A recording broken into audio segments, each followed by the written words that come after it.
Hi friends, ಇವತ್ತು ನಮ್ಮ ಮಗಳದ್ದು ಹುಟ್ಟಿದ ಹಬ್ಬ. ನಾವು ಅದಕ್ಕೆ ಅವಳ ಹುಟ್ಟಿದ ಹಬ್ಬನ ಚೆನ್ನಾಗಿ ಸೆಲೆಬ್ರೇಟ್ ಮಾಡಬೇಕು ಅಂತ ಹೊರಗಡೆ ಹೋಗಿ ಸೆಲೆಬ್ರೇಟ್ ಮಾಡಬೇಕು ಅಂತ ರೆಸಾರ್ಟ್ಗೆ ಹೋಗ್ತಾ ಇದ್ದೀವಿ. ನಾವು ಹೋಗೋ ರೆಸಾರ್ಟು ಕನಕಪುರ ರೋಡ್ ಕಡೆ ಇದೆ. ಅದಕ್ಕೆ ನಾವು ನೈಸ್ ರೋಡಿಂದ ಹೋಗ್ತಾ ಇದ್ದೀವಿ. ಯಾಕಂದರೆ ನಾವು ನೈಸ್ ರೋಡಿಂದ ಹೋದರೆ ಬೇಗ ಹೋಗಿ ರೀಚ್ ಆಗ್ತೀವಿ ಅಂತ ಅನ್ನೋ ಉದ್ದೇಶದಿಂದ ನೈಸ್ ರೋಡ್ ಕಡೆಯಿಂದಾನೇ ಹೋಗ್ತಾ ಇರೋದು. ಅವ್ರದ್ದು 5ನೇ ವರ್ಷದ ಹುಟ್ಟಿದ ಹಬ್ಬ. ಮೊದಲಿಂದನೂ ನಾವು ಯೋಚನೆ ಮಾಡ್ತಾ ಇದ್ವಿ 5th ಬರ್ಡೇ ಚೆನ್ನಾಗಿ ಮಾಡ್ಬೇಕಂತ. ಸೊ ಹೋಗೋ ರೋಡಲ್ಲೇ ನಾವೊಂದು ದೇವಸ್ಥಾನ ನೋಡಿದ್ವಿ. ಫಸ್ಟ್ ಇಲ್ಲಿ ನಾವು ಗಣೇಶ ದೇವಸ್ಥಾನಕ್ಕೆ ಹೋಗ್ಬೇಕು ಅಂತ. ಆಮೇಲೆ ತ್ರಿಮೂರ್ತಿ ಅಧ್ಯಾತ್ಮ ಮಂದಿರ ಅಂತ ಆ ದೇವಸ್ಥಾನಕ್ಕೆ ಹೋದ್ವಿ. ನೋಡೋಕೆ ತುಂಬಾ ಚೆನ್ನಾಗಿದೆ. ಅಲ್ಲೆಲ್ಲ ಒಳ್ಳೆ ಮೇಂಟೆನೆನ್ಸ್ ಮಾಡಿದ್ರು. ನೋಡೋದ್ರಲ್ಲೇ ಗೊತ್ತಾಗ್ತಾ ಇದೆ. ಚೆನ್ನಾಗಿ ಸಿಂಪಲ್ ಆಗಿ ಚೆನ್ನಾಗಿ ಅಲಂಕಾರ ಮಾಡಿದ್ರು. ಮತ್ತೆ ಆಂಜನೇಯಗೂ ಚೆನ್ನಾಗಿ ಅಲಂಕಾರ ಮಾಡಿದ್ರು. ಅವಳ ಹೆಸರು ಮೇಲೆ ನಾವು ಅರ್ಚನೆ ಪೂಜೆ ಮಾಡಿಸಿದ್ವಿ. ಮತ್ತು ಇಲ್ಲಿ ಇನ್ನೊಂದು ದೇವಸ್ಥಾನ ಇದೆ ಪಕ್ಕದಲ್ಲೇ, ಕೃಷ್ಣ ರುಕ್ಮಿಣಿ ದೇವಸ್ಥಾನ. ಅಲ್ಲೆಲ್ಲ ನಾವು ನಮಸ್ಕಾರ ಮಾಡ್ಕೊಂಡ್ವಿ. ಹಿಂದೆ ಮತ್ತು ನಾಗದೇವತೆ ಇದ್ದಾರೆ. ನಾಗದೇವತೆ ಚೆನ್ನಾಗಿ 5 ಎಡೆ ನಾಗದೇವತೆ ಇದ್ದಾರೆ. ಅಲ್ಲೂ ನಮಸ್ಕಾರ ಮಾಡ್ಕೊಂಡ್ವಿ.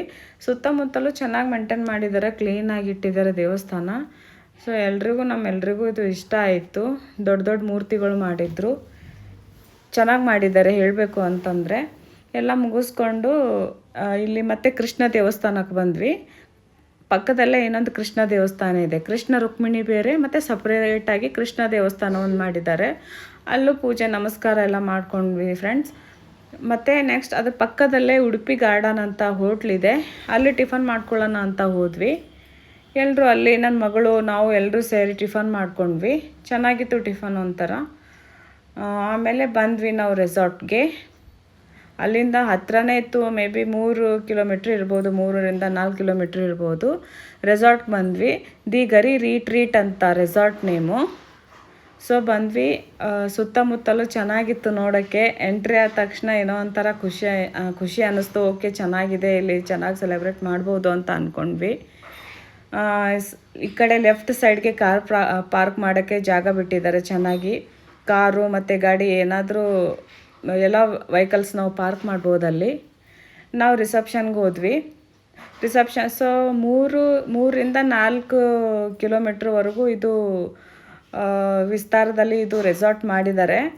ಚೆನ್ನಾಗಿ ಅನ್ನಿಸ್ತು, ಒಂಥರ ಚೆನ್ನಾಗಿ ಮೇಂಟೈನ್ ಮಾಡಿದ್ದಾರೆ ನೋಡಿ. ಇಲ್ಲಿ ಸುತ್ತಮುತ್ತ ಎಲ್ಲ ಚೆನ್ನಾಗಿದೆ. ಇದು ಗೆಸ್ಟ್ ಹೌಸ್ ಇತ್ತು ಅಲ್ಲಿ.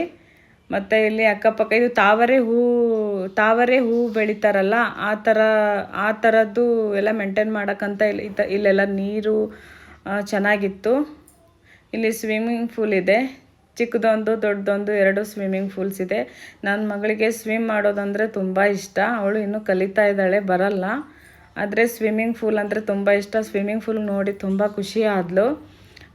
ಫ್ರೆಂಡ್ಸ್, ನಮಗೆ ಅವರು 3 ಬರ್ಡೇ ಸೆಲೆಬ್ರೇಷನ್ ಮಾಡೋಕ್ಕೆ 3ರಿಂದ 4 ಜಾಗಗಳು ಪ್ಲೇಸ್ ತೋರಿಸಿದ್ರು. ನಮಗೆ ಅಷ್ಟರಲ್ಲಿ ಇದೊಂದು ಇಷ್ಟ ಆಯಿತು. ಇಲ್ಲಿ ನಾವು ಮಾಡ್ಬೋದು ಚೆನ್ನಾಗಿ ಸೆಲೆಬ್ರೇಟು ಅಂತ ಅಂದ್ಕೊಂಡ್ವಿ. ಒಳ್ಳೆ ಓಪನ್ ಪ್ಲೇಸಲ್ಲಿ ಮಾಡಬೇಕು ಅಂತಲೇ ಅಂದ್ಕೊಂಡಿದ್ವಿ. ಸುತ್ತಮುತ್ತ ಎಲ್ಲ ಒಂದು ಸಾರಿ ನೋಡಿ ಬಂದ್ವಿ. ಯಾವ ಕಡೆ ನೋಡಿದ್ರು ನಮ್ಗೆ ಅದು ಪ್ಲೇಸ್ ತುಂಬ ಇಷ್ಟ ಆಯಿತು. ಆ ಪ್ಲೇಸಲ್ಲಿ ಮಾಡ್ಬೋದು, ಯಾಕಂದರೆ ಓಪನ್ ಆಗಿದೆ, ಬ್ಯಾಕ್ಗ್ರೌಂಡು ಚೆನ್ನಾಗಿದೆ ಅಂತ ಮಾಡಿದ್ವಿ. ಟೇಬಲ್ ಡೆಕೋರೇಷನ್ ಎಲ್ಲ ಮಾಡ್ಕೊಂಡ್ವಿ. ಆಮೇಲೆ ಬರ್ಡೇಗೆ ರೆಡಿ ಆದ್ಲು ಅವಳು.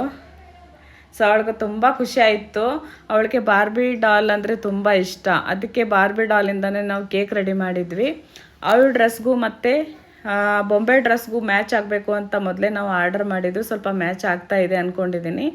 ಮತ್ತು ಅವಳದು 5th ಬರ್ಡೇ ಅಲ್ವಾ, 5th ಬರ್ಡೇದು ಏನೋ ಸ್ಟ್ಯಾಚ್ಯೂ ಥರ ಇದೆ, ಅದು ತೋರಿಸ್ತಾ ಇದ್ದಾಳೆ. ಚೆನ್ನಾಗಿ ಅನ್ನಿಸ್ತು, ಒಂಥರ ಅವಳಿಗೆ ಖುಷಿ ಆಯಿತು.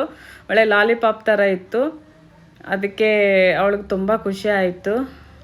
ಆಮೇಲೆ ಕ್ವೀನ್ ಥರ ರೆಡಿ ಆಗಿದ್ಲು. ಸೊ ಆಮೇಲೆ ನಾವು ನೆಕ್ಸ್ಟ್ ಸೆಲೆಬ್ರೇಟ್ ಮಾಡಿದ ತಕ್ಷಣ ಬಂದ್ವಿ ಜಿಪ್ ಲೈನ್ಗೆ ಬಂದ್ವಿ. ಎಲ್ಲರೂ ಒಬ್ಬರಾದ್ಮೇಲೆ ಜಿಪ್ ಲೈನ್ ಆಟ ಆಡಿದ್ವಿ. ಆಮೇಲೆ ನೋಡಿ ಫ್ರೆಂಡ್ಸ್, ಇಲ್ಲೆಲ್ಲ ಈ ಥರ ಎಲ್ಲ ನಾವು ಅಡ್ವೆಂಚರ್ ಗೇಮ್ ಥರ ಇದೆ. ಅದೆಲ್ಲ ಕಂಪ್ಲೀಟ್ ಮಾಡಿದ ಮೇಲೆ ಓಕೆ ಲಂಚ್ ಟೈಮ್ ಅಂತ ಲಂಚ್ಗೆ ಬಂದ್ವಿ. ಸೊ ಲಂಚ್ ವೆಜ್ಜು 2 ಥರ ಲಂಚ್ ಇತ್ತು. ಬಟ್ ನಾವು ವೆಜಿಟೇರಿಯನ್ಸ್ ಅಲ್ವಾ, ನಾವು ವೆಜ್ ಕಡೆ ಬಂದ್ವಿ. ಅಡುಗೆನೂ ಚೆನ್ನಾಗಿ ಮಾಡಿದರು. ಚಪಾತಿ ಮಾಡಿದರು, ಗೋಬಿ ಮಂಚೂರಿಯನ್ನು, ಪಾಯಸ ಮಾಡಿದರು, ಮತ್ತು ವೆಜ್ ಪಲಾವ್ ಮಾಡಿದರು, ವೈಟ್ ರೈಸು, ಸಾಂಬಾರು ಎಲ್ಲ ಚೆನ್ನಾಗಿ ಮಾಡಿದರು. ಒಂಥರ ಎಲ್ಲ ನಾವು ಎಲ್ಲರೂ ಇಷ್ಟಪಟ್ಟು ತಿಂದ್ವಿ. ಸೊ ಎಲ್ಲ ಆಲ್ರೆಡಿ ನಮ್ಮದು ಊಟ ಎಲ್ಲ ಆಗಿದ ಮೇಲೆ ನಾನಿದು ವಿಡಿಯೋ ಮಾಡ್ಕೊಂಡಿದ್ದೀನಿ. ಚೆನ್ನಾಗಾಯಿತು ಊಟನೂ. ಸೊ ಈ ಥರ ಎಲ್ಲ ಪ್ಲೇಸ್ ಇದೆ ಫ್ರೆಂಡ್ಸ್. ಇಲ್ಲಿ ಚೆನ್ನಾಗಿ ಎಲ್ಲರೂ ಎಷ್ಟು ಜನ ಬಂದರೂ ನಾವು ಗ್ರೂಪ್ 8 ಜನ ಬರ್ಬೋದು, 15-20 ಜನ ಬಂದ್ರೂ ತುಂಬ ಚೆನ್ನಾಗಿ ಎಂಜಾಯ್ ಮಾಡ್ಬೋದು ನಾವು. ಈ ಥರ ಇದೆ. ಆಮೇಲೆ ನೆಕ್ಸ್ಟ್ ನಾವು ಊಟ ಆದಮೇಲೆ ನೋಡಿ ಇಲ್ಲೆಲ್ಲ ವುಡ್ಡಿಂದ ಮಾಡಿದ್ದಾರೆ. ಇಂಡೋರ್ ಗೇಮ್ಸ್ ಆಟ ಆಡೋಕ್ಕೆ ಬಂದ್ವಿ. ಇಲ್ಲಿ ನೋಡಿ ಟೇಬಲ್ ಟೆನ್ನಿಸ್ ಇದೆ, ಕ್ಯಾರಮ್ ಬೋರ್ಡ್ ಇತ್ತು, ಎಲ್ಲ ಥರದ ಆಟ ಚೆನ್ನಾಗಿತ್ತು. ಎಲ್ಲರೂ ಚೆನ್ನಾಗಿ ಆಟ ಆಡ್ಕೊಂಡ್ವಿ, ಗೇಮ್ಸ್ ಎಲ್ಲ ಆಡಿದ್ವಿ. ಸೊ ನೋಡಿ ಇಲ್ಲೆಲ್ಲ ಸೂಪರಾಗಿದೆ. ಎಲ್ಲ ನನ್ನ ಮಗಳು ಇಷ್ಟಪಟ್ಟು ಆಟ ಆಡ್ತಾಯಿದ್ಲು. ಅಲ್ಲಿ ಇಲ್ಲಿ ಅದು ಮುಟ್ಟೋದು ಇದು ಮುಟ್ಟೋದು ಎಲ್ಲ ಮಾಡ್ತಾಯಿದ್ಲು. ಅವಳಿಗೆಲ್ಲ ಇದು ಏನಷ್ಟು ಗೊತ್ತಾಗಲ್ಲ, ಆದ್ರೂ ಎಲ್ಲ ನೋಡಿ ಖುಷಿ ಪಡ್ತಾಯಿದ್ಲು. ಅದೇ ಒಂಥರ ಖುಷಿ ಆಯಿತು ನಮಗೆ.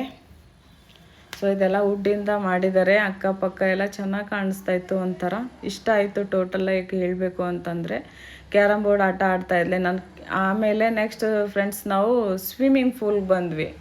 ಸ್ವಿಮ್ಮಿಂಗ್ ಪೂಲಲ್ಲಿ ಚೆನ್ನಾಗಿ ಆಟ ಆಡ್ಕೊಂಡ್ವಿ, ಎಲ್ಲರೂ ಸೇರಿ ಎಂಜಾಯ್ ಮಾಡಿದ್ವಿ. ಅವ್ರಿಗೆ ಸ್ವಿಮ್ಮಿಂಗ್ ಪೂಲ್ ಅಂದರೆ ತುಂಬ ಇಷ್ಟ. ಸರಿ ಫ್ರೆಂಡ್ಸ್, ನಾವೆಲ್ಲ ಅಲ್ಲಿ ಎಂಜಾಯ್ ಮಾಡಿ ಫುಲ್ ಡೇ ಅಲ್ಲಿ ಕಳೆದ್ಬಿಟ್ವಿ. ಅಲ್ಲಿಂದ 3 ಕಿಲೋಮೀಟ್ರ್ ಹತ್ತಿರದಲ್ಲೇ ರವಿಶಂಕರ್ ಗುರೂಜಿಯವ್ರದ್ದು ಆರ್ಟ್ ಆಫ್ ಲಿವಿಂಗ್ ಅಂತ ಒಂದು ಆಶ್ರಮ ಇದೆ. ಸೊ ನಾವು ಅಲ್ಲಿಗೆ ಬಂದ್ವಿ. ತುಂಬ ಚೆನ್ನಾಗಿತ್ತು ನೋಡೋಕ್ಕೆ, ನಮಗೆಲ್ರಿಗೂ ತುಂಬ ಇಷ್ಟ ಆಯಿತು. ಫುಲ್ ಲೈಟಿಂಗ್, ಈವ್ನಿಂಗ್ ಆಗಿತ್ತಲ್ಲ, ಫುಲ್ ಎಲ್ಲ ಕಡೆ ಲೈಟಿಂಗ್ಸ್ ಎಲ್ಲ ತುಂಬ ಚೆನ್ನಾಗಿ ಮಾಡಿದರು. ಒಂದು ಕಡೆ ನಾವು ಕೂತ್ಕೊಂಡು ಸಮಾಧಾನವಾಗಿ ಎಲ್ಲ ಕಡೆ ನೋಡಿದ್ವಿ. ಸ್ಪೇಸ್ ಅಂದರೆ ತುಂಬ ಸ್ಪೇಸ್ ಇದೆ ಫ್ರೆಂಡ್ಸ್. ಅಲ್ಲಿ ನೋಡಬೇಕು ಅಂದರೆ ತುಂಬ ಇಷ್ಟ ಆಗುತ್ತೆ ಎಲ್ರಿಗೂ, ಚಿಕ್ಕ ಮಕ್ಕಳಿಂದ ದೊಡ್ಡವ್ರವ್ರಿಗೂ ತುಂಬ ಇಷ್ಟ ಆಗುತ್ತೆ. ಯಾಕಂದರೆ ಫುಲ್ ಲೈಟಿಂಗ್ಸ್ ಕಲರ್ಫುಲ್ ಆಗಿದೆ. ಅಲ್ಲೊಂದು ಕಡೆ ಕೂತ್ಕೊಂಡು ಎಲ್ಲ ಗಮನಿಸಿ ನೋಡಿದ್ವಿ. ಚೆನ್ನಾಗಿ ಅನಿಸ್ತು, ಇಷ್ಟ ಆಯಿತು, ಮನಸ್ಸಿಗೆ ಏನೋ ಒಂಥರ ಖುಷಿ ಅನ್ನಿಸ್ತು. ಸೊ ರವಿಶಂಕರ್ ಗುರೂಜಿ ಅವ್ರದ್ದು ಆಶ್ರಮ ಅಂತೆ ಇದು. ಇಷ್ಟ ಆಯಿತು ನಮಗೂ. ಕೇಳಿದ್ವಿ ನಾವು, ಬಟ್ ನೋಡಿರಲಿಲ್ಲ. ಅದಕ್ಕೆ ನಮ್ಮದು ರೆಸಾರ್ಟಿಂದ 3 ಕಿಲೋಮೀಟ್ರ್ ಮಾತ್ರ ಇದೆ ಅಂತ ನಾವು ಈವ್ನಿಂಗು ಹೆಂಗೂ ಲೈಟ್ಸ್ ಚೆನ್ನಾಗಿರುತ್ತೆ ನೋಡೋಣ ಅಂದರು ಎಲ್ಲರೂ. ಅದಕ್ಕೆ ಬಂದ್ವಿ. ಅವತ್ತೇ ನಮ್ಗೆ ಪುಣ್ಯಕ್ಕೆ ಅವರು ಸಿಕ್ಕಿದ್ರು.